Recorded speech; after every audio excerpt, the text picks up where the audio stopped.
আজকে একটু অন্যরকম প্ল্যান, না শপিং না রেস্টুরেন্ট। আজ যাচ্ছি সেই জায়গায় যেখানে মানুষ খাঁচার বাইরে আর পশু পাখি খাঁচার ভিতরে। আমি জীবনে এই দ্বিতীয়বার যাচ্ছি চিড়িয়াখানায়। প্রথমবার গিয়েছিলাম পুরীর নন্দনকাননে, আর এখন আমরা চলেও এসেছি।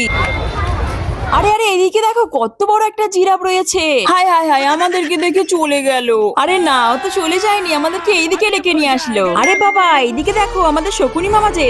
ওরে বাবা, এদিকে তো দেখি সিংহী তার সিংহকে খুঁজে বেড়াচ্ছে। এদেরকে দেখে মনে হয় ভালোবাসা হয়তো এমনই, কথা কম অনুভূতি বেশি। এরা ম্যাকাও, কালারফুল, কনফিউজড আর ফুল এনার্জি, একদম আমার মুডের মতো আজ। আরে এদিকে দেখো ইমুটা আবার কেমন পোজ দিচ্ছে। আরে আরে দাঁড়াও, এটা কি হাঁস, আমাকে বলে যাও দেখি। আরে না না, তোমাকে বলতে হবে না গো, দেখেছো ও ভেবেছে আমি ওকে বলতে বলেছি, সেই জন্য চলে যাচ্ছিল।